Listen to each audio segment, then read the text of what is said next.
Assalamualaikum warahmatullahi wabarakatuh. Bismillahirrahmanirrahim. Alhamdulillahirabbil alamin wa bihi nasta'in 'ala umuri dunya waddin. Wassalatu wassalamu ala asyrafil anbiya'i wal mursalin sayyidina wa maulana Muhammadin wa ala alihi wa ashabihi ajma'in amma ba'du. Pertama-tama marilah kita panjatkan puji syukur kehadirat Allah Subhanahu wa taala yang telah memberikan begitu banyak nikmat sehingga kita semuanya bisa menjalankan ibadah puasa pada bulan suci Ramadan ini dalam keadaan sehat walafiat. Salawat serta salam marilah kita haturkan keharibaan Nabi besar Muhammad SAW yang kita nantikan syafaatnya nanti di yaumil qiyamah. Amin. Allahumma amin. Anak-anakku semua yang insyaallah dirahmati oleh Allah, pada kesempatan kali ini kita akan membahas tentang amalan-amalan yang bisa mendatangkan suatu pahala yang berlipat ganda di bulan suci Ramadan ini. Seperti kita ketahui bersama, bulan Ramadan adalah bulan di mana dilipat gandakannya semua amal perbuatan manusia. Baik perbuatan itu ya perbuatan yang baik ataupun perbuatan yang tidak baik. Kalau perbuatan itu perbuatan baik, maka nilai pahalanya akan dilipat gandakan oleh Allah Subhanahu wa taala. Kalau perbuatan itu perbuatan jelek, maka nilai dosanya akan dilipat gandakan oleh Allah. Makanya Rasulullah bersabda, berhati-hatilah kalian terhadap datangnya bulan suci Ramadan. Ya, karena apa? Ya, kita disuruh hati-hati karena tadi, ya, ketika kita melakukan satu kebaikan, maka pahala yang kita dapatkan akan berlipat ganda. Begitu juga sebaliknya, ketika kita melakukan satu kejelekan, maka dosa yang kita lakukan adalah berlipat ganda. Makanya sebisa mungkin kita berusaha untuk melakukan kebaikan-kebaikan sehingga pahala itu bisa dilipat gandakan. Oke anak-anak, untuk amalan-amalan, beberapa amalan yang disunahkan yang bisa mendatangkan pahala yang berlipat ganda yang kita lakukan di bulan Ramadan ini, ada beberapa. Di antaranya yang pertama, melaksanakan ibadah sahur. Ini yang pertama, ya. Jadi melaksanakan ibadah sahur. Sahur itu merupakan satu kesunahan. Artinya ketika kita melakukan ibadah sahur, kita akan mendapatkan satu nilai pahala. Itu dari segi pahalanya. Selain itu juga efek bagi kita sendiri, ya, sahur itu bisa menambahkan satu kekuatan, ya, sehingga kita bisa menjalankan ibadah puasa dengan tanpa rasa haus dan dahaga tadi, ya, karena ada bantuan suplemen makanan dari sahur tadi, ya. Ini salah satu kebaikan kenapa kita harus bersahur, ya. Bahkan Nabi sendiri bersabda, la tazalu ummati bi khairin ma akharu sahur wa ajalul fitrah, ya.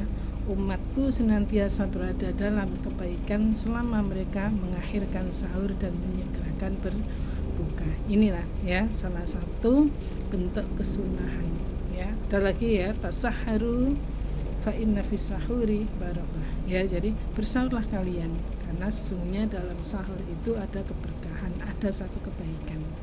Ini yang pertama. Yang kedua, amalan yang bisa mendatangkan pahala yang berlipat ganda yaitu menyegerakan berbuka. Ya, menyegerakan berbuka. Tadi kalau sahur disuruh mengakhirkan, ya, kita sunnah melakukan ibadah sahur dan letaknya di akhir sebelum adzan subuh, ya, sebelum adzan subuh. Kalau imsak gimana, Bu? Imsak itu adalah satu isyarat, ya, satu pertanda bahwa sudah mau berakhirnya malam hari, ya, mulai datangnya waktu fajar, ya. Tapi bukan berarti kemudian setelah imsak nggak boleh makan, ya. Sampai selama batas belum adzan subuh masih diperkenankan kita minum ataupun makan sesuatu, ya, sampai dengan batas adzan subuh, ya. Nah, kemudian kesunahan yang kedua yaitu menyegerakan berbuka berpuasa, ya. Sunnah hukumnya kita buka puasa dengan awal, segera, ya. Dan di sini ya, selain menyegerakan berbuka puasa, juga kita disunahkan berbuka puasa itu mengawalinya dengan makan makanan yang manis-manis seperti kurma. Kalau nggak ada kurma ya berarti minum teh manis dan seterusnya, ya. Ini awal sebelum makan makanan yang lain, kita disunahkan untuk memakan makanan yang manis-manis, ya. Kemudian selain itu juga kita disunahkan untuk sebelum berbuka puasa disunahkan untuk membaca doa buka puasa. Apa doanya? Bismillahirrahmanirrahim. Allahumma laka sumtu wa bika amantu wa ala rizqika aftartu birahmatika ya arhamar rahimin. Ini ya. Jadi sunnah-sunnah yang dilakukan di dalam bulan puasa, ya. Kemudian kesunahan yang keempat ada lagi, disunahkan untuk mandi besar. Kok mandi besar? Ya, mandi besar bagi orang yang berhadas besar, ya. Bagi orang yang berhadas besar disunahkan mandi besar terlebih dahulu sebelum makan sahur, ya. Disunahkan mandi besar sebelum makan sahur. Misal, ya. Terus misalnya gini ya, mandi besar itu apa sih? Mandi karena hadas besar. Seseorang itu sedang berhadas besar, ya. Misal karena haid, karena mimpi basah, karena misalnya kalau sudah menikah berarti mandi karena junub, mandi karena nifas dan seterusnya. Nah, sebelum kita makan sahur kita disunahkan untuk mandi besar terlebih dahulu. Sunnah, ya, hukumnya sunnah, ya, bukan wajib. Artinya begini, kadang ada seseorang itu memahami bahwa seseorang itu tidak boleh makan sahur sebelum mandi besar, ya. Kalau misalnya dia lagi habis mimpi basah, ya, habis mimpi basah belum mandi, maka dia nggak boleh sahur. Ada yang bilang kayak gitu, ya. Sebenarnya tidak, ya. Lebih baik sunnah mandi dulu. Tapi kalau seandainya nggak mandi dulu, nunggu mandinya sampai nanti mau sholat subuh, nggak masalah, ya. Atau misalnya orang yang punya suami istri, misalnya habis melakukan hubungan suami istri belum mandi, makan sahur dulu, boleh nggak? Boleh. Puasanya tetap sah. Mandinya nanti setelah masuk waktu subuh, kemudian sholat subuh. Yang penting sudah niat puasa, ya. Jadi nggak harus kemudian mandi dulu, itu hukumnya sunnah, ya. Hukumnya sunnah, lebih baik kita lakukan mandi dulu baru kemudian sahur, ya. Tapi itu tidak kemudian kalau dilakukan menjadikan misalnya kok belum mandi sampai dengan waktu subuh, kemudian akhirnya tidak jadi tidak sah puasanya, itu tidak, ya. Jadi yang disyaratkan suci dari hadas besar ataupun kecil itu adalah ketika kita mau sholat subuh, ya. Itu, ya. Kemudian kesunahan yang kelima, menjaga ucapan, ya, menjaga ucapan.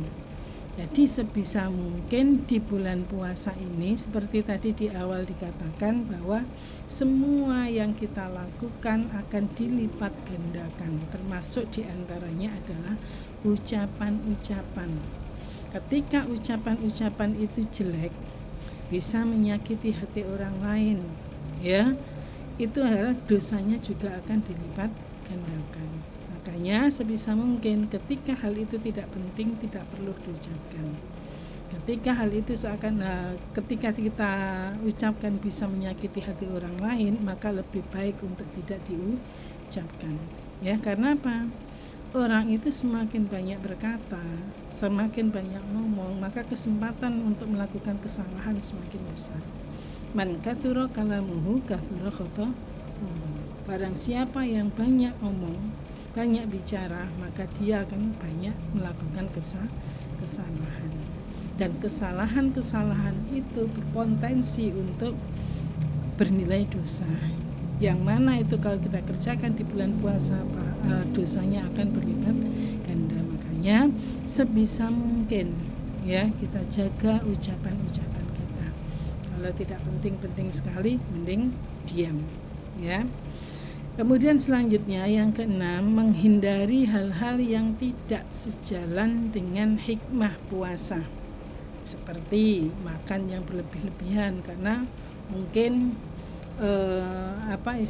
siangnya haus banget, lapar banget, akhirnya beli ini itu dan seterusnya, begitu buka kayak orang kalap semuanya dimakan ya. Nah itu hal-hal yang tidak sejalan dengan hikmah puasa, meskipun itu tidak membatalkan puasa, tidak membatalkan pahala puasa, tapi juga sesuatu yang berlebihan itu tidak baik ya. Kemudian selanjutnya yang ketujuh ada memperbanyak sedekah ya. Perlu diingat sekali lagi, apapun yang kita lakukan di bulan puasa pahalanya dilipat gandakan. Bulan puasa, pahala yang didapatkan kalau kita melakukan sedekah, pahala yang kita dapatkan adalah sama halnya dengan pahala orang, apalagi gini ya. Jadi kita bersedekah kepada orang yang berpuasa, terutama kalau sedekah itu dalam bentuk makanan atau minuman ya, maka pahala yang akan kita dapatkan sama halnya pahala orang yang berpuasa yang sedang kita kasih sedekah tadi.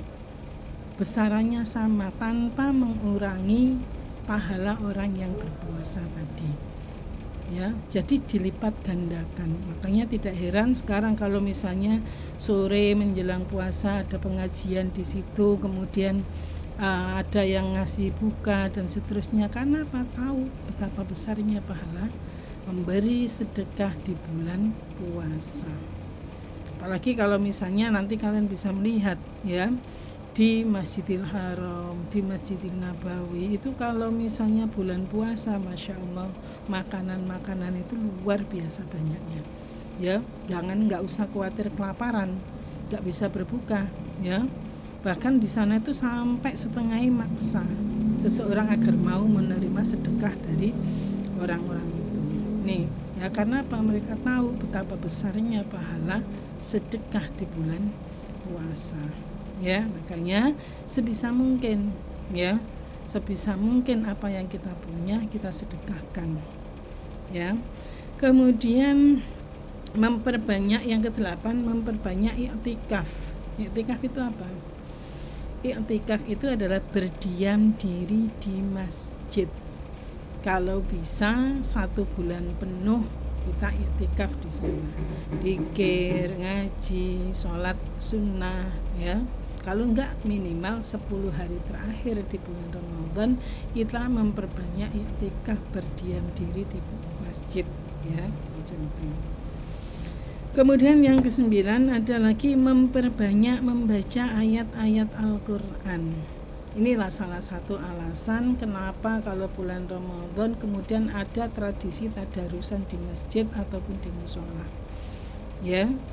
Membaca Al-Quran seperti yang kita ketahui pahalanya luar biasa ya. Jangankan di bulan Ramadan, di bulan biasa saja membaca Al-Quran itu pahalanya hitungannya huruf, bukan kata, bukan juz, bukan surat ya.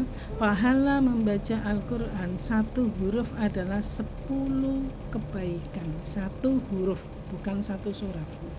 Misalnya kayak alif, lam, mim, itu ada 3 huruf ya. 3 huruf, bukan 1 ayat, bukan.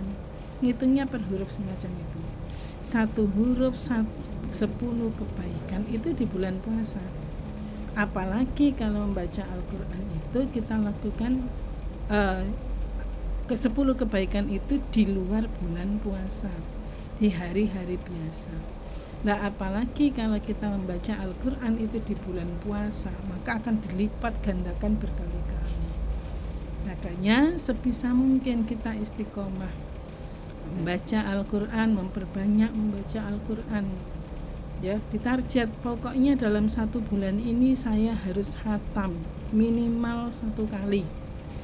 Ya, dalam 1 bulan ini, bulan Ramadan, minimal saya harus khatam Al-Quran 1 kali. Nah, emang bisa ya. Al-Quran itu jumlahnya ada 30 juz. 1 juz ada 10 lembar. Kalau kita bagi, ya, kita bagi 1 juz per hari, itu nanti kita 30 hari akan khatam. Nah, caranya gimana? Tadi, ya, 1 juz itu 10 lembar. Kalau begitu setiap habis sholat fardu kita baca 2 lembar. 2 lembar 1 hari 1 malam baca Al-Quran 5 waktu, sholat 5 waktu, habis sholat 5 waktu kita baca 2 lembar, itu nanti 1 bulan kita khatam. Ya, 1 bulan kita bisa khatam Al-Quran 1 kali minimal. Dalam 1 bulan Ramadan ini kita khatam Al-Quran 1 kali. Makanya diupayakan sebisa mungkin, ya, karena apa? Begitu banyak pahala yang kita dapatkan dari membaca Al-Quran. Ingat, hitungannya huruf, ya, bukan surat, bukan juz, bukan kata, tapi per huruf dihitung nilai pahalanya. Dan itu dikalikan hari biasa kali 10. Kalau hari ini, ya, 1, kalau hari biasa itu 1, bulan Ramadan itu di 10 kalikan, kali lipatkan. Kalau hari biasa aja 10 dikalikan 10 lagi, 1 huruf nilainya 100 kebaikan. Ya, ini luar biasa besarnya pahala ketika kita membaca Al-Quran, ya. Kemudian yang terakhir, yang ke-10, yaitu konsisten, ya. Konsisten istiqomah dalam melakukan kebaikan-kebaikan yang kita lakukan di bulan suci Ramadan. Misal, ya, pada bulan suci Ramadan sholatnya istiqomah, tepat waktu, ya, jamaah tepat waktu, baca Al-Qur'annya, ya, derese banyak, sering, ya, sampai sholat fardu mesti deres. Kemudian tidak berkata-kata yang tidak penting. Nah, pekerjaan-pekerjaan atau amalan-amalan itu kita istiqomahkan, kita langgengkan sampai setelah selesainya bulan suci Ramadan, ya.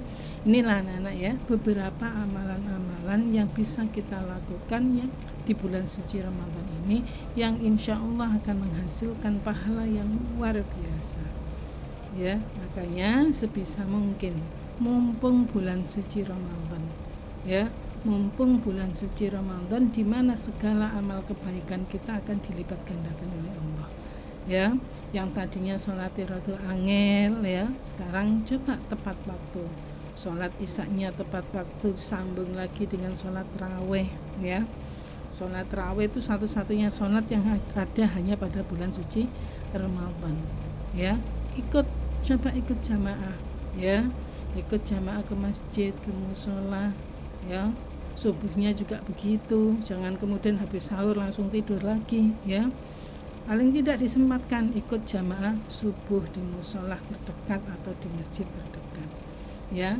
Ini mumpung bulan suci Ramadan. Syukur-syukur semua kebaikan-kebaikan ini berlanjut sampai setelah bulan suci Ramadan selesai. Ya, itu saja mungkin yang bisa Ibu sampaikan. Mudah-mudahan meskipun ini tidak banyak, bisa bermanfaat bagi kita semuanya, ya. Akhirul kalam, wallahu muwaffiq ila aqwamit thoriq. Wassalamualaikum warahmatullahi wabarakatuh.